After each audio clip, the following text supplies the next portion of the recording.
أعوذ بالله من الشيطان الرجيم بسم الله الرحمن الرحيم الحمد لله رب العالمين والصلاة والسلام على سيدنا وعظيمنا وحبيب قلوبنا وشفيع نفوسنا أبي القاسم محمد اللهم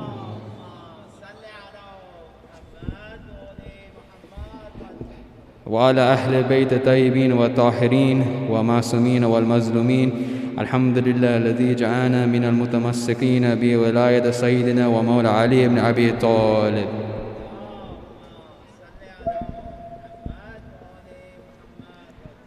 الحمد لله الذي هدانا لهذا وما كنا لنهتدي لنا أن هدى الله أما بعد قلنا في كتاب الكريم بسم الله الرحمن الرحيم السلام عليكم ورحمة الله وبركاته. On behalf of the Islamic Center of MOMIN, I would like to thank everyone here who is attending tonight's program to celebrate the birth anniversary of Imam Jafar as-Sadiq alayhi salam. Our sixth holy Imam, an Imam who we as Jafari Ithna Ashari Shia Muslims get our identity from. However, it is a prevailing trend that while we claim ourselves as Jafari Ithna Ashari Shia Muslims, many of us don't actually know much about our sixth Imam. In fact, actually, it's a prevailing trend among a small minority that maybe outside of Imam Zainul Abidin alayhi salam, many of us don't know the lives of the rest of our Imams. So I encourage us all, after the program, inshallah, to look into the lives of our holy Imams and learn from them and implement their lessons into our lives. For these were righteous leaders who were divinely appointed on this earth. And these are not just names that we recite at the end of the program in the ziyarat. With that being said, I would like to start the program off with the recitation of the Holy Quran. So, Bismillah ar-Rahman. أعوذ بالله من الشيطان الرجيم بسم الله الرحمن الرحيم ألم تر كيف فعل ربك بأصحاب الفيل ألم يجعل كيدهم في تضليل وأرسل عليهم طيرا عبابيل ترميهم بحجارة من سجيل فجعلهم كعصف مأكول صدق الله العلي العظيم.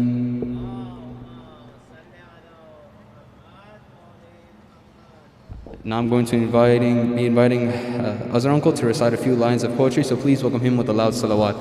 Allahumma salli ala Muhammad wa ali Muhammad.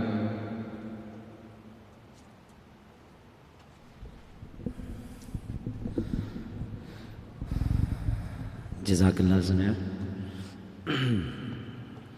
Bar Muhammad wa ali Muhammad salawat. Allahumma salli ala Muhammad wa ali Muhammad wa ajal farajah. اس طرح سے جینے کا ہنر دیتے ہیں عباس اس طرح سے جینے کا ہنر دیتے ہیں عباس رگ رگ میں وفاداریاں بھر دیتے ہیں عباس اس طرح سے جینے کا ہنر دیتے ہیں عباس یہ ایسے سخی ہیں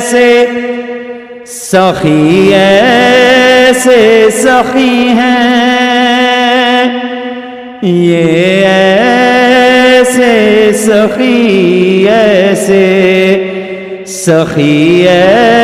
ایسے سخی ہیں کچھ مانگے بنا جھولیاں بھر دیتے ہیں عباس کچھ مانگے بنا جھولیاں بھر دیتے ہیں عباس،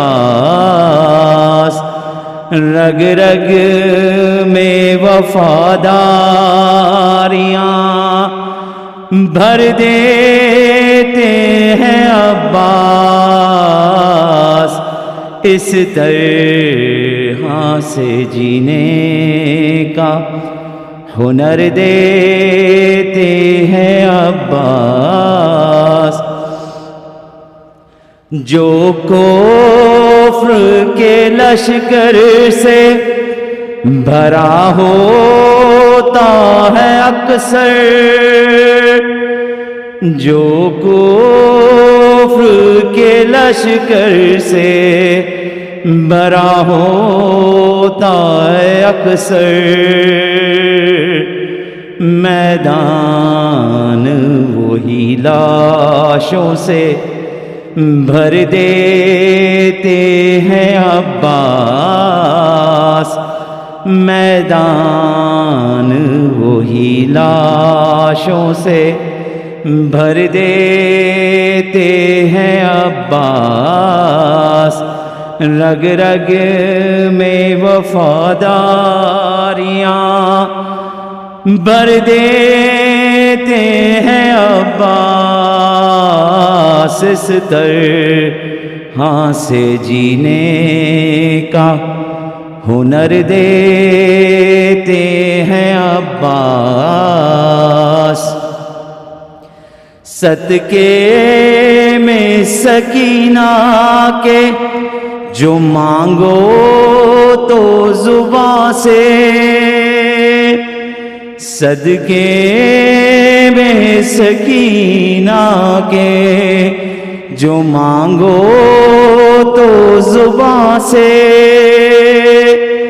کوزا ہی نہیں جھولیاں بھر دیتے ہیں عباس، کوزا ہی نہیں جھولیاں بھر دیتے ہیں عباس، رگ رگ میں وفاداریاں بھر دیتے ہیں عباس،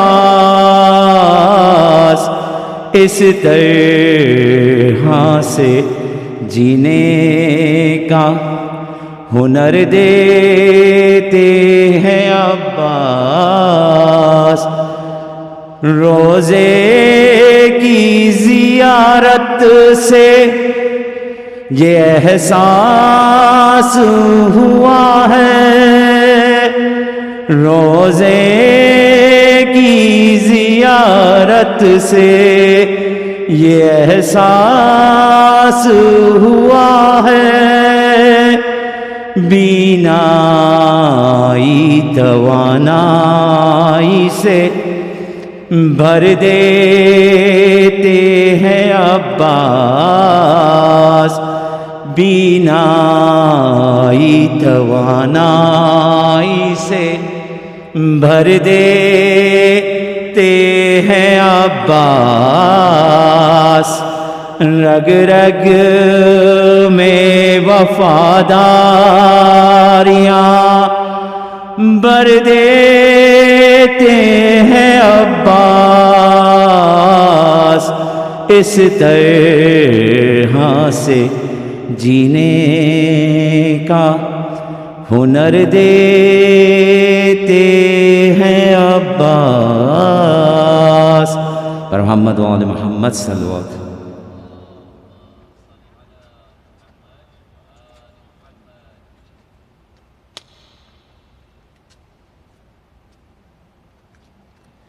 Jazakallah, Azhar uncle. Now I'm going to be writing Brother Michael Hassan, who's going to be also reciting a few lines of poetry, so please welcome him with a loud salawat. Allahumma salli ala Muhammad wa ali Muhammad.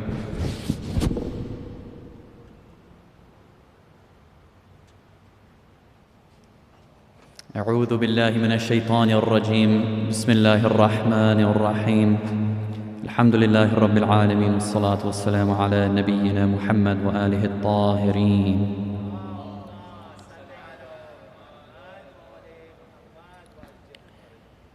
In place of poetry, I'd like to share an excerpt, a story about Imam Ja'far al-Sadiq alayhi salam from a work by Qadi al-Nu'man. It is related from Imam Ja'far al-Sadiq that a group of Shi'as visited him one day. One in the group addressed the Imam alayhi salam and spoke of a man who was among them. "O son of the Messenger of God," he said, "this man has love for you."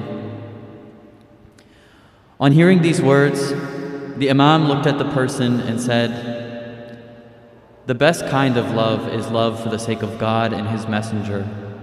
There is no gain in any other kind of love." The Imam then continued saying, "Once the Ansars came to Hadrat Muhammad Mustafa sallallahu alayhi wa alihi and said, "O Messenger of God, we were on the wrong path and Allah subhanahu wa ta'ala guided us through you. We were destitute and we prospered by your blessings. For this reason, you may ask of anything you desire from our belongings and we shall give it to you." At this moment, the following verse was revealed by Allah subhanahu wa ta'ala. "Say, O Muhammad, no reward do I ask for my favors except your love for my kith and kin." Moved to tears, Imam Ja'far al-Sadiq alayhi salam then raised his hands and exclaimed, "Praise be to God who has exalted us above all." Sallallahu ala Sayyidina Muhammad wa alihi al-Tahirin.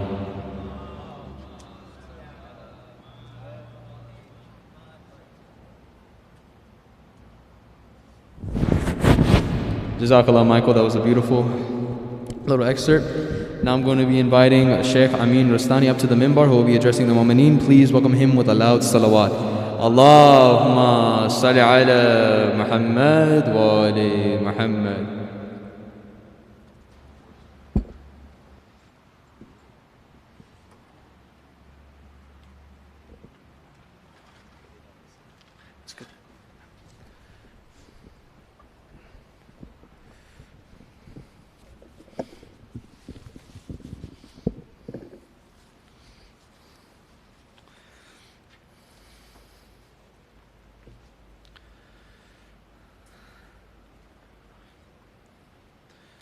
أعوذ بالله السميع العليم من الشيطان الرجيم. بسم الله الرحمن الرحيم. الحمد لله رب العالمين والصلاة والسلام على سيدنا ونبينا أبي القاسم المصطفى محمد وآله الطاهرين. اللهم صل على محمد وآل محمد وعجل فرجهم. My congratulations on this auspicious occasion of the wilada of our sixth Imam. And as Brother Zunair said, it's always good to learn more and more about the Ahlul Bayt and their lives. We all know that when it comes to knowing about our Imams, all we know about them is about Imam Hussein alayhi salam. And from the life of Imam Hussein alayhi salam, we usually know about the 10 days. And out of those 10 days, we know about 1 day of it. So really, how much is left really? Yeah, there's a lot to talk about. And it's not something that we need to wait for lectures to come out on. Alhamdulillah, now more and more books are being translated, more and books are being written. They are accessible, sometimes free online, sometimes they're available for purchase. And I think that's the way to move forward. They're just reading, and that's something we'll talk about tonight as well when we're speaking about our sixth Imam. We want to talk a little bit about the times of this Imam. The time of the Imam, as some scholars have said, it is a time of major cultural and academic activity, to the point that they say it's like it was hyperactive back in that time. When it came to different schools of thought, when it came to academics and just knowledge being shared here and there. And we'll talk about that also tonight. But before that, an introduction, something that I've heard one of our scholars has explained very nicely. And he quotes Shaykh Mutahari on this, which I also encourage all of us to look into his books more and more. Lots of the books that he has have been translated, although some of them need to be taught and will need someone to as an instructor, but even if you read them on your own, you'll still get something out of it. The good thing about him and the likes of him is that when you read what he's saying, especially when it comes to intellectual sciences, you can be pretty sure that he knows what he's talking about. Anyway, he makes a very nice point about cultures, about religions. He says, look, some cultures out there are cultures that are alive versus others that are dead cultures. And he explains why a culture will die and is doomed for death. He says one of two reasons why a culture or a religion will die. What is it? Ideology, whatever you want to call it, school of thought. Sometimes it's super exclusive, other times it's super inclusive. Both will lead to the death of that culture or faith or whatever you want to call it, ideology, whatever. And we'll explain a little bit what's going on. He has an intricate explanation and example for this. He says that when it's either it's exclusive or inclusive, exclusive, what happens? What happens is that religion, which is exclusive, closes its doors to everything. It's like, don't talk to me. We're going to still ride camels. All right? We're going to still, I don't know what examples to use really, live in the way that we lived 1400 years ago. Certain ideologies are like that. You can think of a ton of examples. Yeah. If a verse came down in the Quran about fighting the mushrikeen, for example, that's going to apply us to today as well. And of course, in recent times we've seen what that has led to. So I don't want to talk extreme like ISIS or something, but even less extreme than that, being too exclusive such that you close your doors to any form of progress and progression is going to eventually isolate that faith. It's not going to survive, especially in this day and age that we live in today. It just won't. Now someone might say, what are you trying to say here? Are you trying to say that we should open our doors to everything? We'll say, hold on. Don't worry, we'll talk about that as well. Shaykh Mutahari will give a very nice explanation to this, okay? How open the doors should be. Now in Islam we don't have this problem.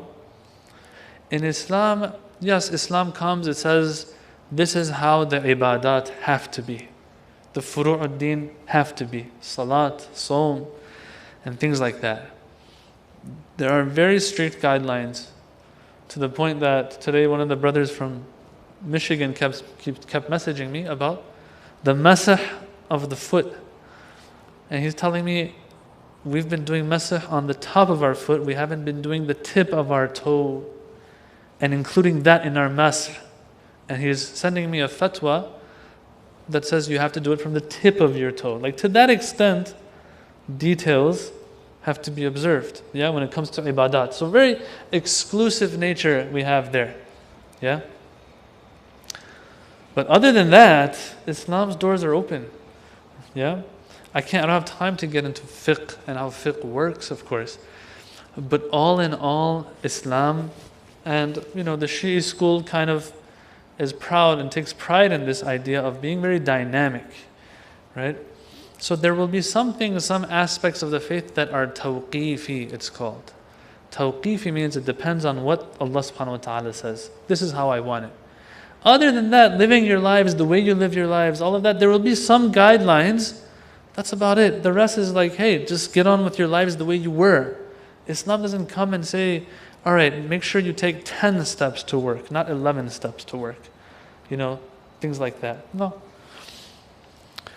Just add some guidelines, add some red lines, and that's about it. All right, so a faith, an ideology, a culture that is super exclusive, it won't be able to sustain itself, especially today. All right, that's on one side. That leads to the death of a culture. Now the flip side. There will be some religions, some cultures, some ideologies that say what? They say, open your doors to everybody. A form of pluralism, if you may. Right? Anything you hear of whatever cultures that are out there, we take from them, we add to this, and we make something new for ourselves. All right, so the identity of that faith, of that culture, that religion is gone then. You know what it's like? It's like you having a piece of fabric that you want to make clothing with. You make some clothing with it, but you've patched so many patches on it, you can barely see the main cloth that you use, the main fabric that you used. You can barely see that. And then you say, let's say that fabric was silk, if in a world that silk is not haram for guys, okay? But it's patched up with so many patches of cotton. If someone says, I got clothing, I got this silk clothing, they're like, that's not no silk. We don't see no silk. All we see is patches of cotton on there. Take a little bit of irfan from this cult, take a little bit of irfan from that cult, take a little bit from here, take a little bit from there. It's all watered down at the end of the day. You don't have anything left. There's no identity, yeah, in that faith. Have you noticed there's some cakes out there like this? It'll be a puny little piece of cake with so much frosting on it. You don't know, is this cake with frosting on it? Or is it frosting with cake in it? Which one is it? You know what I'm saying? And this also, Shaykh Mutahiri says, it's not an original culture anymore. It'll lead to its death. Yeah, and rightfully so. I mean, it makes sense. It's common sense. All right.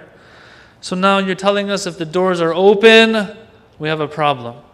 If we close the doors, we have a problem. So what are we supposed to do? What's the answer?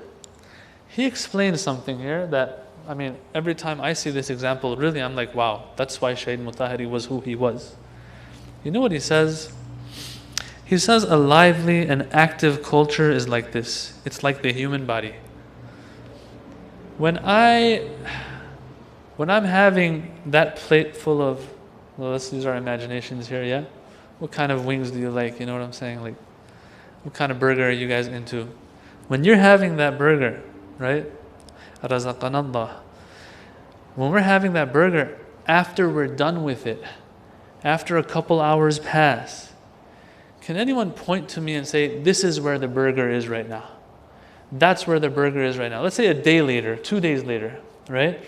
It's been digested, it's gone, right? What happened? All the good stuff was taken out by the body, which is a miracle, by the way. How does the body even, it can tell the nutrients, that which is good for it and that which is not good for it. Separates these, okay? Takes the nutrients, those are absorbed into the body, the bloodstream and all that. And whatever is junk is excreted, is gone. This human body that has taken in this food is growing. The burger is in it, but it's not in it. What happened to it? It digested it. Took the good, left the bad. You get what I'm getting at here now. Mutahari, rahmatullah alayh, that's what he says. He says a live, living, breathing religion, faith, culture is one that says my doors are open. But there's all these filters. By the time you're done, that thing is absorbed. That thought is absorbed within me.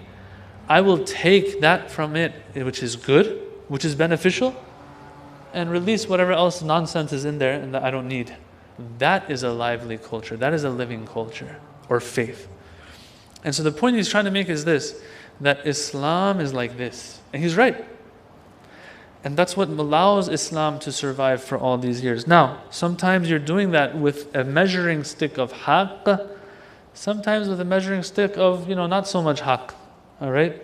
I don't want to get into examples, but like the Catholic faith, for example, there's a lot of big changes that you'll find in it. What is the basis for that? What is the basis for that? We'll have to see. Islam isn't going to flip upside down completely on certain things, inshallah. But at the end of the day, I'll give you an example. Back then, Greek philosophy, coming from Greece, right? What was that?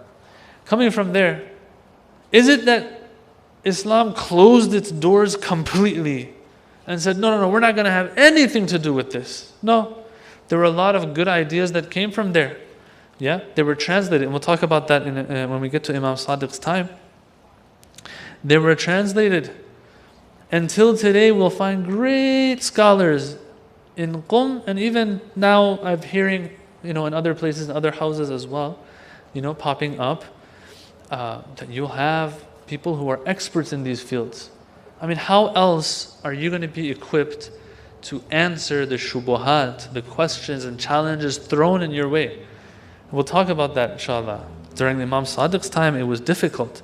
So anyway, that is a living culture. That is a lively culture. Recite the salawat.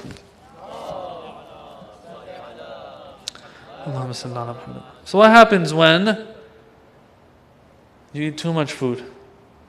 What happens? When you eat way too much, you get indigestion, you get vomiting. Why?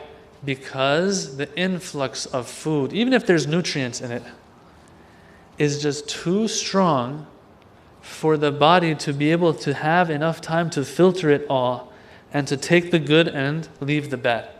So the body just kind of shuts down maybe. You might throw up, things like that. Once again, I think you get what I'm trying to get at here. If you have a faith, and yes, the doors are open, and yes, there's going to be an influx of knowledge coming in, if you don't have what it takes to filter it, you're going to have a mess. Now that was a patched up clothing that you had. This, we're talking about a mess on the ground, if you know what I'm talking about. That's what's going to happen. It's going to be a mess everywhere. And this is, these scholars, they tell us, these are the times that Imam Ja'far as-Sadiq was in. That he was in a time where, we had Amirul MOMIN alayhi salam, we had Imam al-Hasan, Imam Hussein, all of them. In their times, the fight was different, totally. It was totally different. Slowly it made its way through Imam Sajjad's time, through Imam Bakr's time, Imam Ja'far as-Sadiq's time. Now is the time to have a filter up. And they say that Imam Ja'far as-Sadiq's time of imamah was maybe one of the most, if not the most, of all the imams, 28, 30 years or so. All right. Plus the time that he lived in, you've all heard, was a time of political strife and problems between the governing body and those who were trying to take power. It kind of reminds you of, November 3rd onwards, you know what I'm saying? You had people who were in charge and were trying to keep power, and there are others who are trying to make their way in. Yeah? They were saying, we have more. These guys are saying, we have Arizona and those other ones. Right? So when these two are fighting each other, Imam Ja'far as-Sadiq has time to do work. And we've all heard that before. All right. So this is a time where so much is coming in. How? For example, they have a whole translation movement back then. What does that mean? That means that in other parts of the world where there were different disciplines now that had formed, the books and the works that they had were being translated and were making their way into the Muslim lands. Okay? Now, mind you, these are a people, the Muslims, who have not been educated properly, to the point that you all know, for the first 100 years after the Holy Prophet, no one was really compiling hadiths of the Prophet. All they have is the Quran, really. They do have hadiths that they might tell each other, but it's not mudawwan. It's not compiled. It's just, things that people say to each other. You can't study it that well. So now what happens is, you have a people in the Arabian Peninsula and other lands who are born into the faith. They don't have that depth that is necessary to be able to protect yourself when there's challenges and questions come your way. So that's on one hand. On the other hand, what do you have? You have works that they say sometimes hundreds of years have been spent on those works. When you have a work, when you have a book that's been critiqued, and then it's been rewritten, revised, critiqued, that thing is like, you've really gotten it ready for, it's very solid. It'll be kind of airtight. You cannot really take it down that easily. So here you have a bunch of simple people who haven't been educated properly in Islam.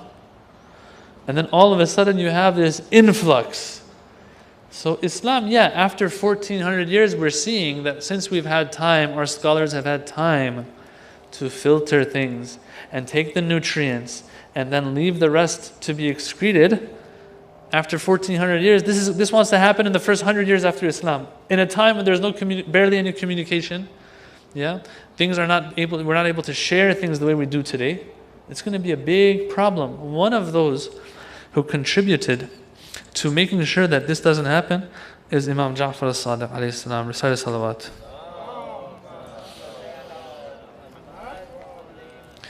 Yeah, and to add to all of these problems, you see, when these rulers are fighting each other, right? When these rulers are fighting each other, they could care less about the beliefs of the people. Yeah?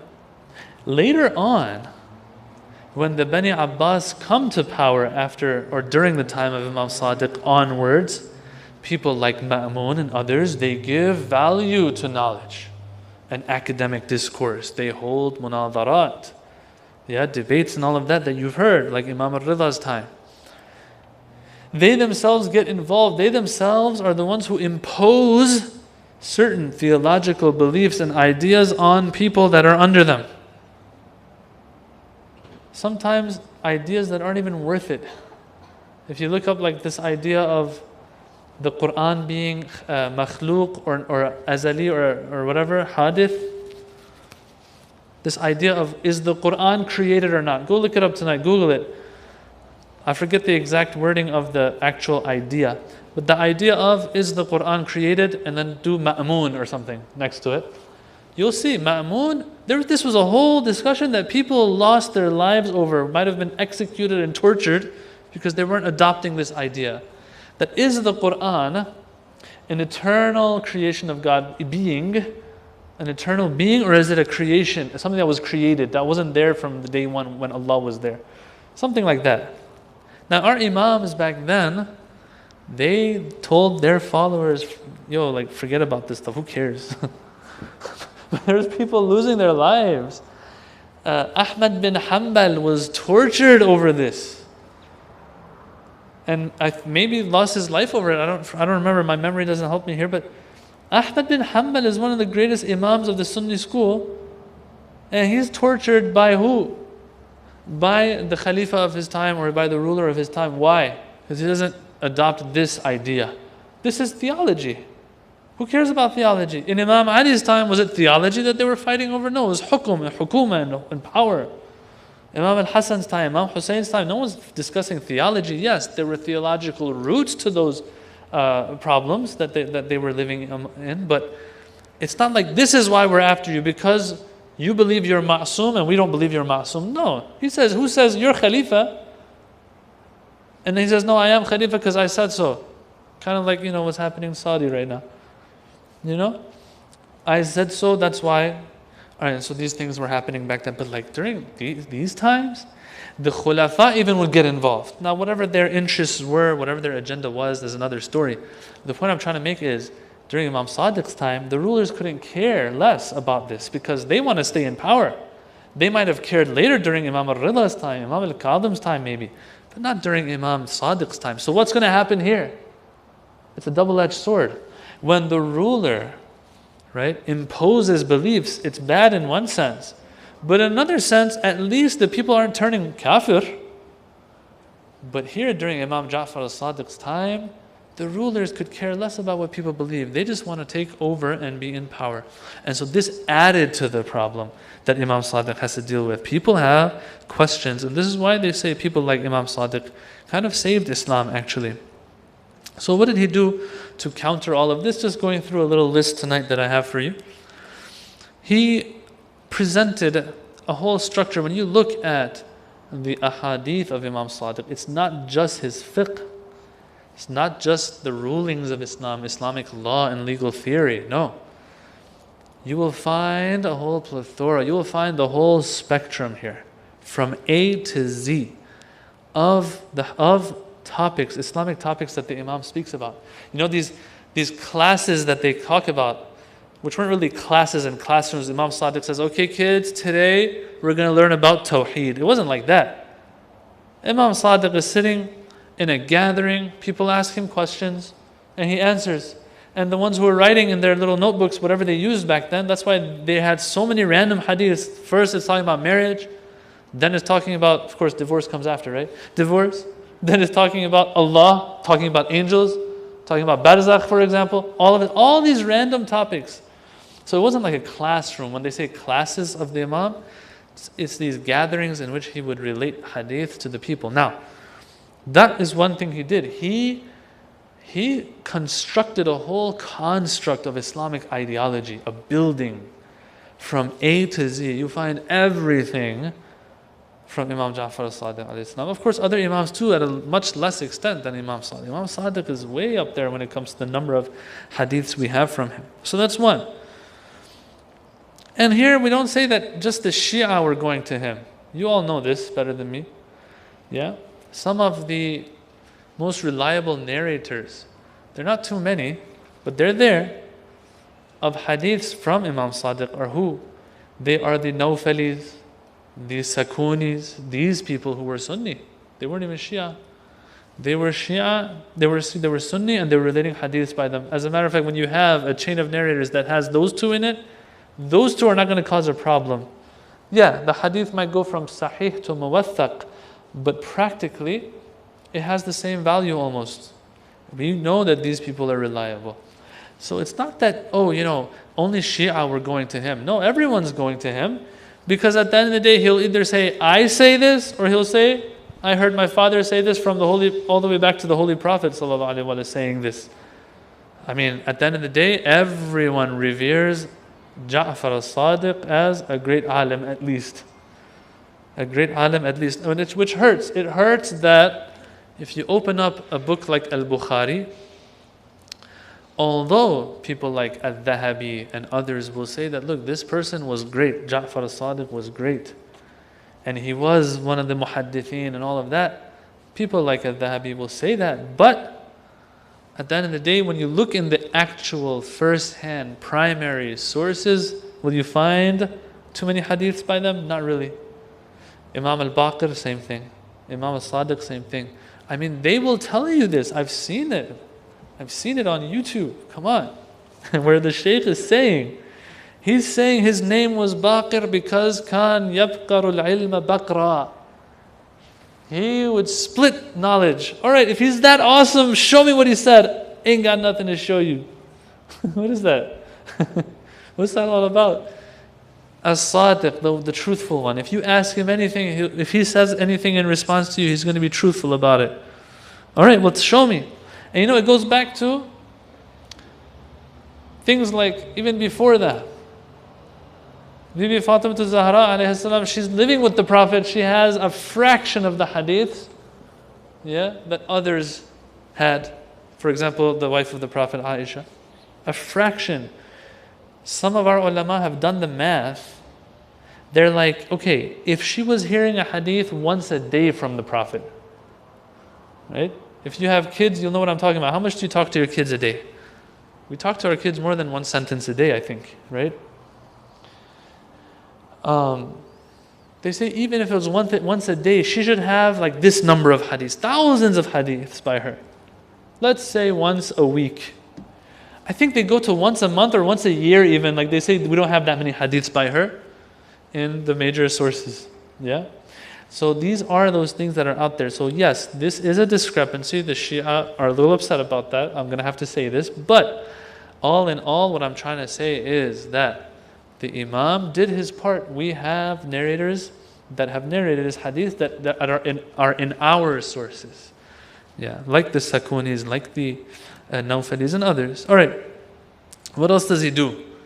He debates others. You see, it's one thing to talk, like I'm sitting up here talking, but once I have someone in front of me that is equal to me, for example, that's when I'm going to be a little more careful what I say. And I'm going to have to do my research before I talk, instead of just talking. MashaAllah, today, that's how it is on Twitter and other forms of social media. And MashaAllah, even the speakers out there, MashaAllah, they go up there, they get away with a lot sometimes. No comment. Anyway, you can prove yourself when you are speaking off the cuff, or if you have someone in front of you, that is going to debate you. So we have a book by the name of Ihtijaj. Ihtijaj means to argue. Right? By who? At-Tabrasi. He in his book, just this one book, I didn't look into other ones. He has a list of 5 or 6 or 7 of the munadarat of Imam Sadiq with others. So for example, he says, a munadara he had with one of those who denies the existence of God. Another one with someone by the name of Abu Shakir ad-Daysani, speaking to him about the existence of God. Ibn Abil Awja about the existence of God. His debate with Ibn Abil Awja again about the universe being created. Right? These are theological discussions till today even. Yeah? The Imam looks and sees what is the need of then, and he addresses it. He has another one with Abu Hanifa about what his methodology is in fiqh. Yeah, that one's a famous one. And so on and so forth. You'll have these things that he did as well. Now these are things that he's doing out in the open, not behind closed doors. These are recorded. Back then, people recorded these things. And so they've reached us till today. Yeah? To the point that Imam al-Sadiq established a school, not a school for walls, a school of thought, the Ja'fari madhab. We've talked about this in other lectures before, why out of all the Imams we say the Ja'fari madhab. Alright, but one thing he really did was, he noticed, as I said, you see he's addressing those issues that are hot issues. He identified another problem as well. What's going on? They say that he noticed that the hukuma, the hukam, the rulers, when they're not fighting each other, maybe before the fights began or maybe afterwards when Bani Abbas came to power, they are introducing individuals as personalities. Now, when the governing body is the one that introduces those who are the source of Islamic and religious knowledge, of course it's in their interests. The Shia have done it, the Sunnis have done it, everyone does it, okay? When I say Shia, I'm talking about, for example, the Safavid dynasty. We all know, at the end of the day, that stuff went down during the time of the Safavids. As a matter of fact, they weren't Shia. They turned Shia. There's a whole story behind that, is why they did so, okay? But anyway, if you go right now to Mashhad, you'll see on the dome of Imam al-Rida alayhi salam, or some of the the artwork that's in the haram and shrine of Imam al-Rida, you will find the name of the king of the Safavid dynasty back then. All right. So at the end of the day, when the ruler brings someone to power or puts someone in a certain position, in a certain chair, there's a reason for that, and there are interests that they are securing through that. So these people are not supposed to be referred to in the eyes of Imam Sadiq. Who's supposed to be referred to? Imam Ja'far al-Sadiq. But Imam Ja'far al-Sadiq is one person. This idea that the Imams, whenever something's going wrong, are going to put on their magical cape and are going to fly in and swoop in and save the day, that's false. Whoever has such an idea is wrong. They have to do things just like everyone else, and they will do things like everyone else. So what do? What does Imam Ja'far al-Sadiq do? If he's established a school, that means he has followers. That means he has individuals that he is training so that they can be the channel between the Imam and the people. And that's what he was doing. And we'll go to one of the individuals that he's trained as well and talk about some of those stories. Yeah. So the Imam, throughout his time, you'll see, he is introducing these people, pushing them forward, letting the people see them. Now someone might say this goes against ikhlas and humility and putting your head down to the side, because when you're humble, usually your head is hanging to one side or the other. Remember that? All right? This goes against all of these things. Why is he putting his friends out there? Look, when it comes to guidance and misguidance, when it comes to religion, when it comes to something becoming a responsibility, all this stuff goes to the side. Until it's a responsibility, our maraja, you've heard their stories. They would go to the maraja, they say, we want you to be a maraja. He says, look, I see 6 other ones already doing this job. Why does there have to be a 7th one? I'm not interested. They would beg them to become maraja. No, I'm not going to become maraja. What? There's no reason for it.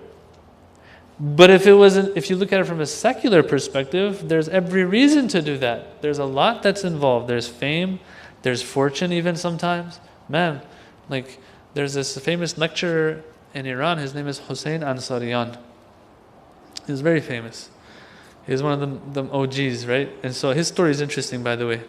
How he used to, when he was really young in Tehran, he was one of those guys you couldn't mess with. And so all of a sudden his life changes. And you can leave him if he wants to be on the ground. You know? He changes for the better. He goes and starts studying religion at a young age, of course. And till today, for tens and tens and tens of years, when I went to Qom, he was giving majalis, and when I left, he's still giving majalis. And he got COVID recently, but he's still alive, alhamdulillah. He's an old man. Anyway, he says, I was with Ayatollah Sistani. And Ayatollah Sistani, the home that he's living in, is a home that is, he's been living in for I don't know how long now. And so when I say fame and fortune, I mean it. God knows how millions of dollars He gives permission to be used for whatever, through homes and other things. But when you look at him and his life, you're like, what is going on here, From a secular perspective, he is an example of إِنَّ الْإِنسَانَ لَفِي خُسْرٍ. But from an Islamic perspective, he is a person that has achieved the highest ranks. He says, Hussein Ansarian, he says, I asked him, like, how do you make ends meet and stuff? He said, look, this money that comes and goes, I don't touch it. But what I do is, there are mu'minin out there who support. That's about it, really. When you have millions and millions, that you are giving permission, you know what his answer is going to be? He's going to say, I'm not the one who's going to give permission. I'm just a mere means. The wilayah that a marja' taqlid has over me, who's a muqallid, it comes from the imams. He is nobody himself. And he knows it. Right? All the way to the normal zero, good for nothing shaykh like myself. If there is anything, that I have, is not because of me. It's because, there's a hierarchy. It goes all the way to the imams. Anyway, so the imam wants to introduce these people to the rest of the people out there. Why? Because they are the channels. So they can go to them and learn, because they can't always come to Imam Sadiq. Imam Sadiq needs someone to represent him in Kufa. He's not living in Kufa. In Iraq, he's not there. He has to have a representative there, and other places as well. Maybe even in Medina he can't always talk. So he'll tell some of his ashab to do that for him. So here someone will say, oh, but they're not ma'soom. Who cares if they're not ma'soom? The Imams taught us that's not what matters. What matters is that there's a system in place. This is a school that he established, that you go to these people, you can be sure that they got it right. Now, the students that Imam Sadiq had weren't your normal and ordinary students, though. We have to say that as well. Okay? They were the cream of the crop. I want to share with you some stories about one of their companions by the name of Hisham bin al-Hakam. Very, very famous. Very, very famous.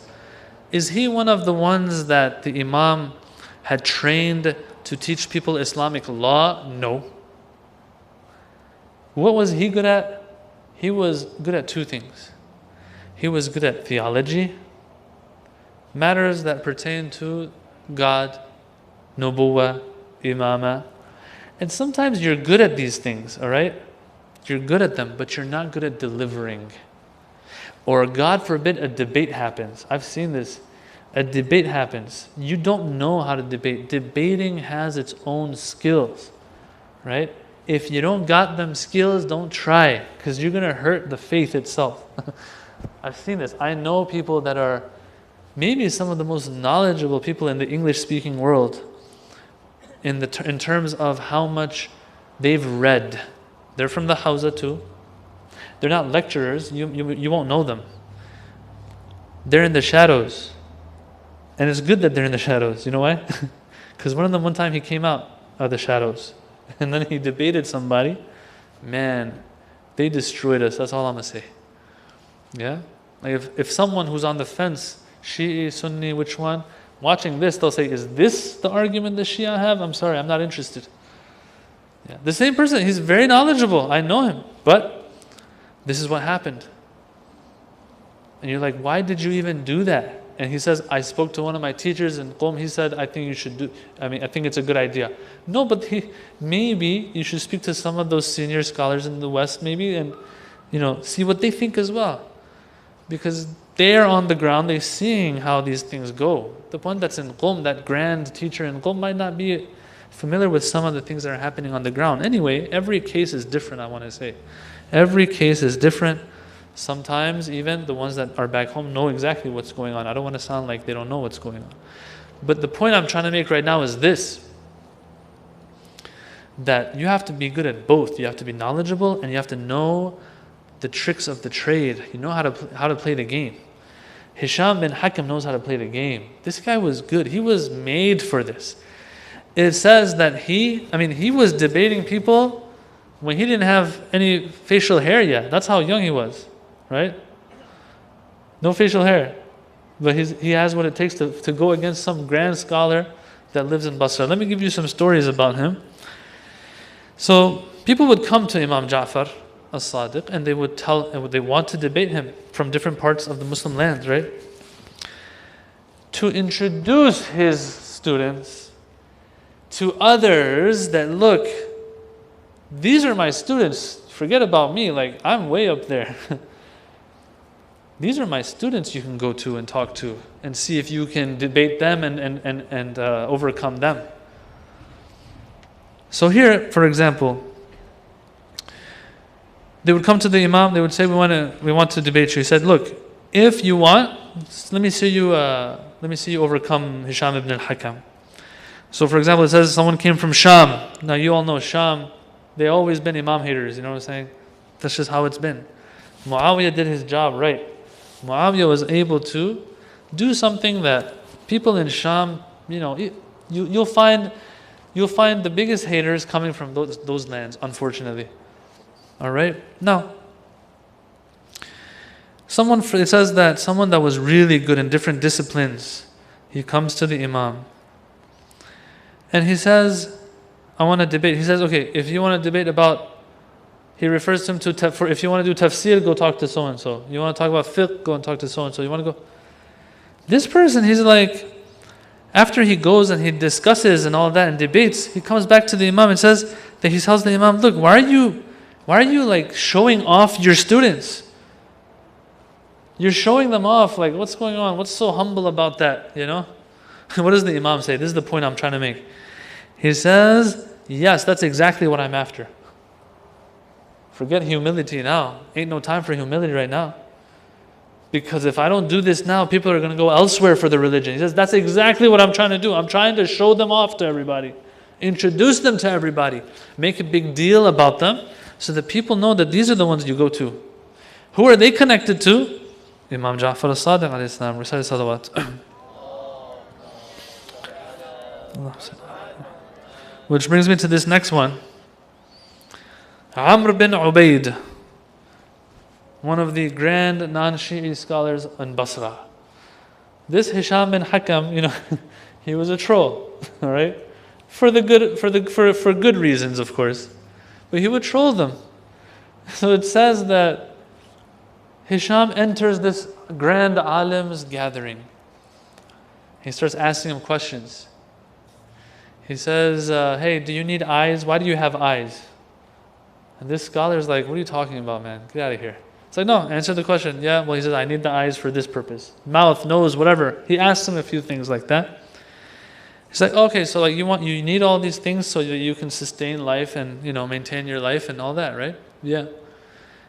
So Hisham asks him this. Now, let me tell you something, by the way. Sometimes people go and read these stories. You know what they say?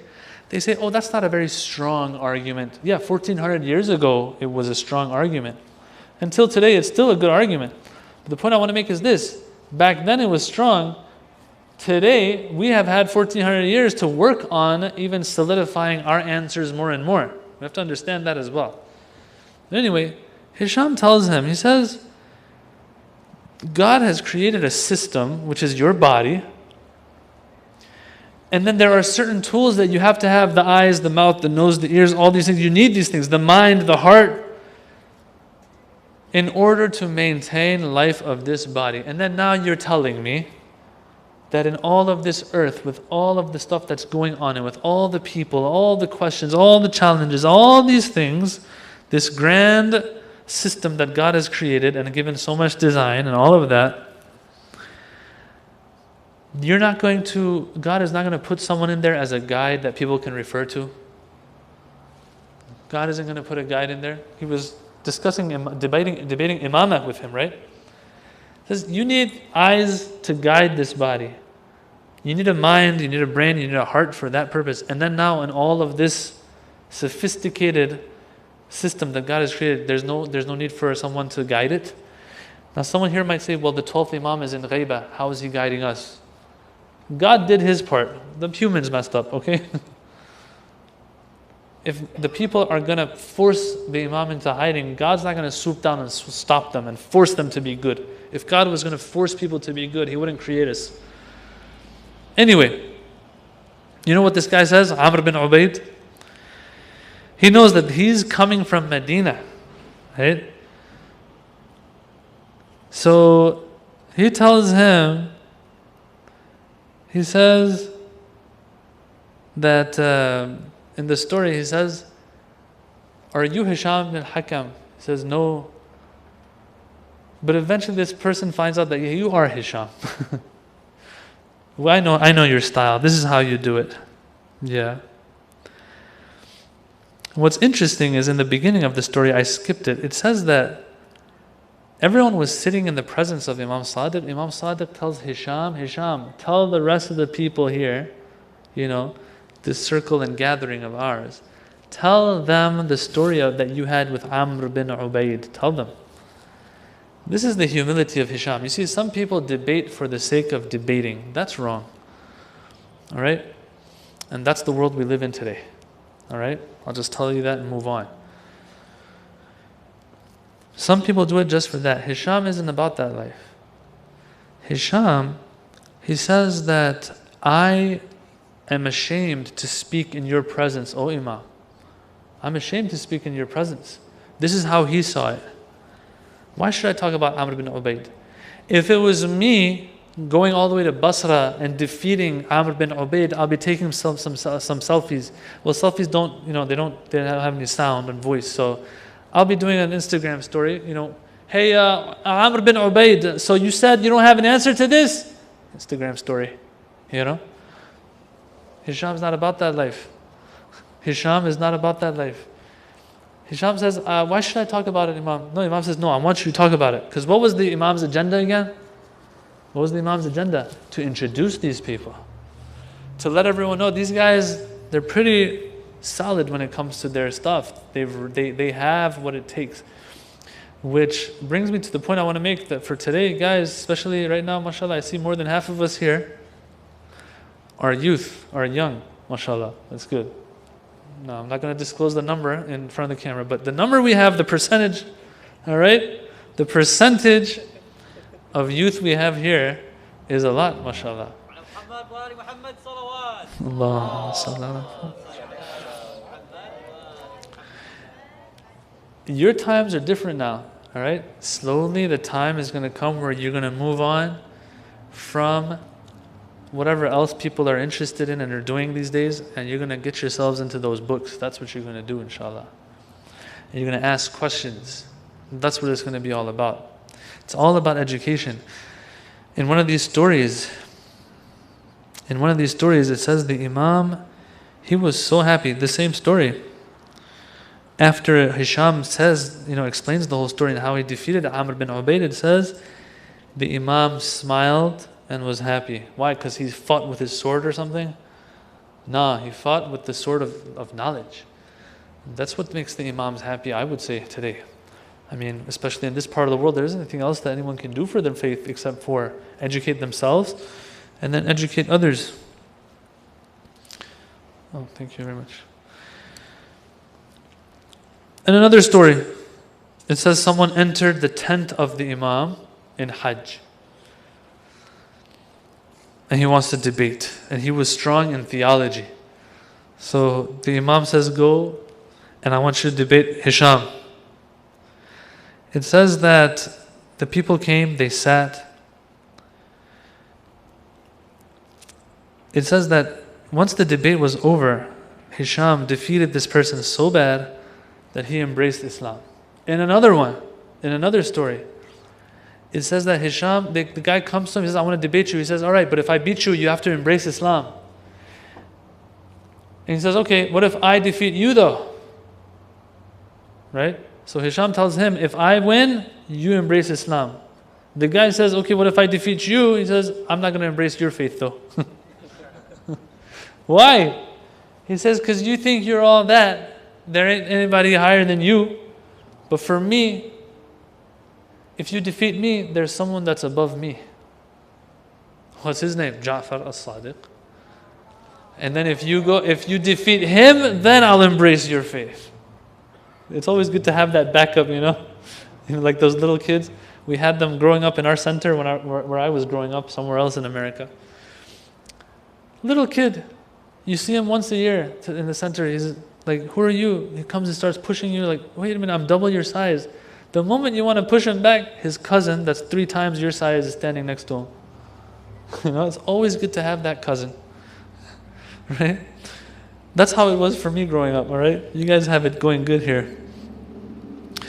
Yeah, and eventually, of course, he defeats this person as well. And so on and so forth. The stories go on. The ashab of Imam Sadiq, there are many stories about them.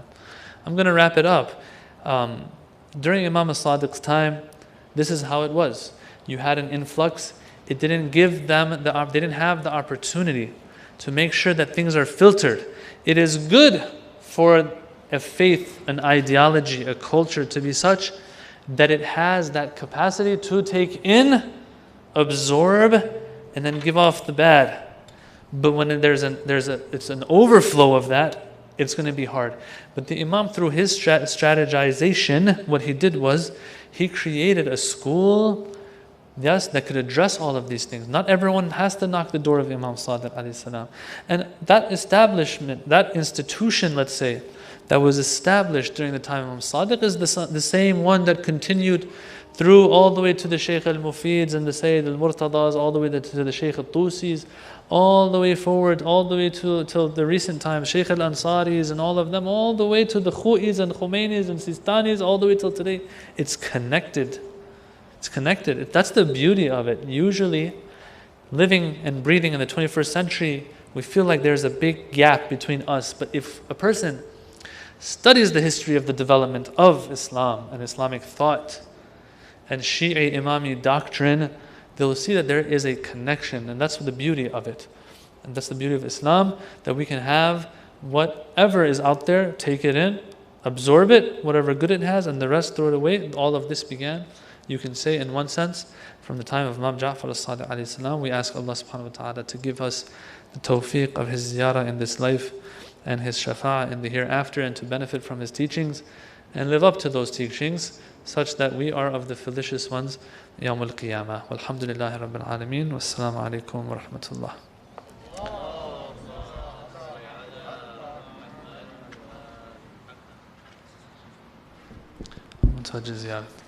Assalamu alayka ya Rasulullah. Assalamu alayka ya Amir al-Mu'mineen. السلام عليك يا فاطمة الزهراء سيدة نساء العالمين. السلام على الحسن والحسين سيدي شباب أهل الجنة. السلام على 9 المعصومين من ولد الحسين. السلام عليك يا غريب الغرباء ومعين الضعفاء والفقراء أيها الرضا ورحمة الله وبركاته. السلام عليك يا مولانا يا صاحب الزمان. عجل الله تعالى فرجك وسهل الله تعالى مخرجك وظهورك. السلام عليكم جميعا ورحمة الله وبركاته.